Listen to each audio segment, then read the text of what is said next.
Hello friends, मैं हूं गौरव और आज के तारीख में हमें मिल्की वे कुछ ऐसा दिखता है।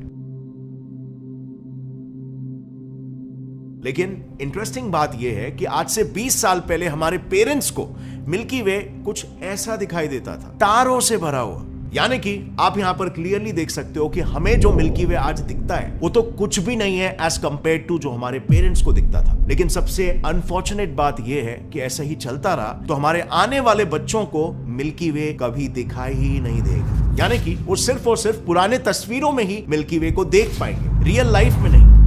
जर्नल ऑफ साइंस में पब्लिश्ड एक रिसर्च के अनुसार जहां पर 2011 में आपकी लोकेशन से 100 तारे एक साथ में दिखाई देते थे, आज के तारीख में वो घटकर सिर्फ 34 तारे ही हो चुके हैं। यानी कि at any given time from night sky you can only watch 34 stars. लेकिन ये मामला सिर्फ स्टार्स या मिल्की वे के दिखने का नहीं है, बल्कि इसका जो लार्जर पिक्चर है ना, वो वास्तविकता में एक बहुत ही गंभीर प्रॉब्लम की ओर इशारा करता है। क्योंकि ये कहीं ना कहीं ये बताता है कि हम ह्यूमंस का एग्जिस्टेंस आज के तारीख में इतना पावरफुल और डोमिनेटिंग हो गया है ओवर अदर स्पीशीज, और जिस वजह से हम ह्यूमंस पूरे पृथ्वी के भविष्य के साथ गैम्बल कर रहे हैं। और वो आपको बहुत ही जल्दी पता चलेगा ऐसा मैं क्यों कह रहा हूं।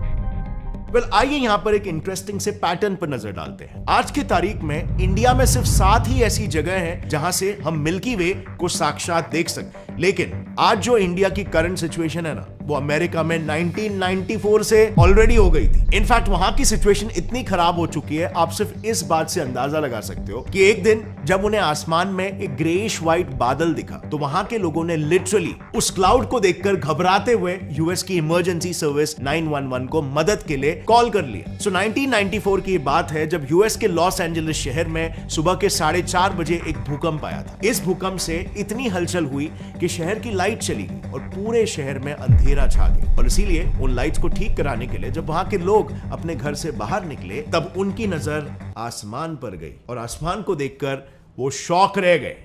क्योंकि नॉर्मली उन्हें अपने शहर से आसमान कुछ ऐसा दिखता था, पर उस दिन उन्हें आसमान कुछ ऐसा दिख रहा था, इतना क्लियर कि वो अपने आंखों से स्टार्स, प्लैनेट्स और सैटेलाइट्स तक को देख पा रहे थे। अब आसमान में तारों को देखने तक तो ठीक था, लेकिन जब उन्हें आसमान में ग्रेइश व्हाइट बादल नजर आए तो उसे देख उन्हें लगा कि शायद ये कोई एस्ट्रॉइड या मीटिरॉइड है जो कि वहां पर गिरने वाला है। और इसीलिए अपनी जान बचाने के लिए उन्होंने तुरंत यूएस की इमरजेंसी सर्विस 911 पर कॉल किया और उनसे मदद मांगी।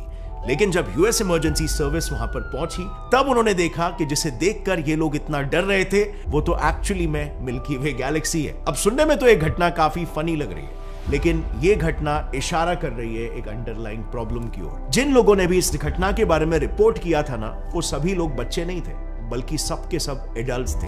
मतलब उनकी एवरेज एज अराउंड 30 इयर्स की थी, पर स्टिल उन्होंने अपने 30 साल की उम्र में कभी भी मिल्की वे को देखा ही नहीं था। अब जाहिर सी बात है, मिल्की वे अपनी लाइफ में देखा या नहीं देखा उससे क्या ही फर्क पड़ता है। बहुत से लोगों को इसके बारे में पता भी नहीं होगा कि मिल्की वे वास्तविकता में दिखाई कैसे देता है। बट अगर ये सेम चीज कोई साउथ अफ्रीका जैसे जगह पर हो जाए ना, तो वहां की लाइफ पर एक मेजर इंपैक्ट पड़ जाएगा। क्योंकि अफ्रीका में कुछ ऐसे इंसेक्ट्स हैं जिनकी पूरी लाइफ आसमान में मिल्की वे कितना क्लियरली दिखाई दे रहा है उस पर निर्भर करता है। फॉर एग्जाम्पल साउथ अफ्रीका में एक इंसेक्ट है कॉल्ड डंग बीटल, जिस पर 2013 में बायोलॉजिस्ट मैरी डैकी और उनकी टीम ने एक रिसर्च कंडक्ट किया था। तभी उन्होंने ये देखा कि ये बीटल्स रात को बिना किसी लैंडमार्क्स या रेफरेंसेस के हमेशा एक सीधी लाइन में चलते हैं, और इनके इस बिहेवियर को लेकर वो लोग क्लूलेस थे कि ये कैसे कर पा रहे, क्योंकि उन्हें ये तो पता था कि डंग बीटल्स जैसे इंसेक्ट्स की आंखें बहुत सारे छोटे छोटे लेंसेज से बनी होती है। और यहां पर कॉन्ट्रडिक्शन इस बात पर आ रहा था कि इसी वजह से वो स्टार्स जैसे पॉइंट ऑब्जेक्ट्स पर फोकस नहीं कर सकते और उन्हें वो एकदम डिम दिखाई देते। दिस मीन्स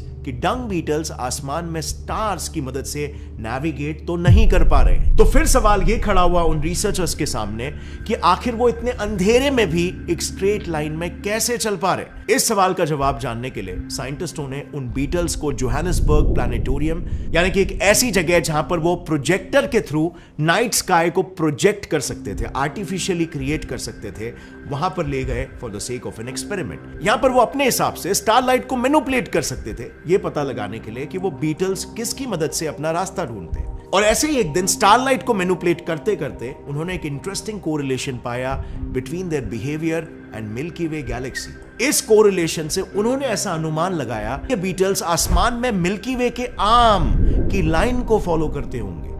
इस बात को कंफर्म करने के लिए उन्होंने प्लैनेटोरियम में मिल्की वे के आर्म की डायरेक्शन को कई बार बदल कर देखा एंड दे वर राइट। उन्होंने यह देखा कि हर बार जब आर्म की डायरेक्शन बदलती थी तब बीटल्स उसी को फॉलो करके स्ट्रेट लाइन में ट्रैवल करते थे, और इसी वजह से इट इज हाईली पॉसिबल कि अगर मिल्की वे दिखना बंद कर दे तो ये बीटल्स का बिहेवियर चेंज हो जाएगा, जिस वजह से उन्हें टाइम टू टाइम खाना नहीं मिल पाएगा और उनके एग्जिस्टेंस पर सवाल आ जाएगा। And friends, you know what, यहां पर बात सिर्फ बीटल्स की भी नहीं है, ऐसे कई सारे और जानवर हैं जो ऐसे बिहेवियर ट्रेट्स दिखाते हैं जो कि मिल्की वे गैलेक्सी पर डिपेंडेंट है। जैसे फॉर एग्जांपल इंडिगो बंटिंग जो कि एक बर्ड है, सी टर्टल जो कि रेप्टाइल है, इनका सर्वाइवल भी खतरे में आ जाएगा। अब अगर ये सारे एनिमल्स जो किसी ना किसी तरीके से मिल्की वे या स्टार लाइट पर डिपेंडेंट है अपने सर्वाइवल के लिए, ये एक्सटिंक्ट हो जाते हैं तो इससे पूरा फूड चेन इफेक्ट हो सकता है और कहीं ना कहीं इफेक्ट स्पाइरल डाउन होकर इंसानों तक भी पहुंच सकते हैं और इकोसिस्टम पूरा खतरे में आ सकता है। और इसीलिए साइंटिस्ट मिल्की वे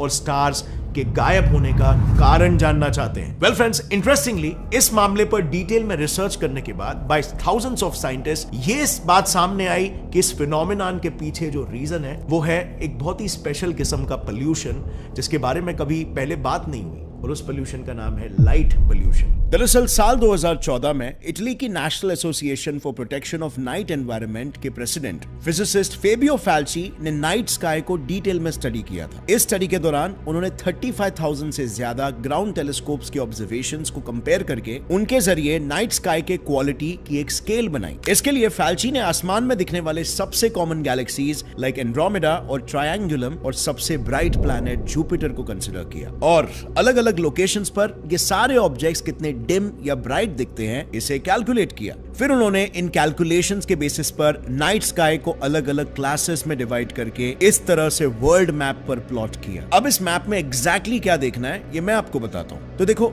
जो एरियाज डार्क ग्रे है उनकी नाइट स्काई की क्वालिटी सबसे बेस्ट है, यानी इन लोकेशन से आप सिर्फ अपनी आंखों से भी मिल्की वे गैलेक्सी को देख सकते हो। लेकिन जैसे ही कलर्स डार्क ग्रे से ब्राइटर शेड्स की तरफ बढ़कर फाइनली व्हाइट बन जाते हैं, उन लोकेशंस पर नाइट स्काई की क्वालिटी खराब होती जाती है और स्टार्स दिखना बंद हो जाते हैं। मिसाल के तौर पर अगर हम इंडिया के केस में देखें तो कैपिटल सिटी दिल्ली में नाइट स्काई की क्वालिटी काफी खराब है, बट सरप्राइजिंगली अगर हम वहां से सिर्फ 800 kilometre south west Rajasthan desert की नाइट स्काई की क्वालिटी को देखें तो उसकी क्वालिटी सबसे बेस्ट दिखाई दे रही है। एंड देखो, यहाँ पर सिर्फ दिल्ली ही नहीं बल्कि सभी डेवलप्ड और populated cities like Mumbai, Hyderabad and even दूसरे कंट्रीज के हाईली डेवलप्ड एरियाज जैसे न्यूयॉर्क, पेरिस, लंदन की हालत बिल्कुल सेम है। दैट मींस जहां पर पॉपुलेशन और डेवलपमेंट ज्यादा है वहां पर नाइट स्काई की क्वालिटी खराब है, क्योंकि इन सभी डेवलप्ड कंट्रीज में लाइट्स का इस्तेमाल काफी ज्यादा होता है। अब आई नो आप सोच रहे होंगे कि अगर हमने भी अमेरिकन की तरह लाइट्स को बंद कर दिया तो हमें भी मिल्की वे गैलेक्सी दिखाई देगी, तो उसमें इतना प्रॉब्लमैटिक क्या है? वेल, बात एक्चुअली ये है ना कि भले ही हमने लाइट्स को बंद भी कर दिया तब भी हम मिल्की वे को नहीं देख पाएंगे। Yes, that's correct. Let's come back to the map. क्या आप इसमें एक और एक पैटर्न स्पॉट कर पा रहे हो? इन सभी सिटीज में एयर पोल्यूशन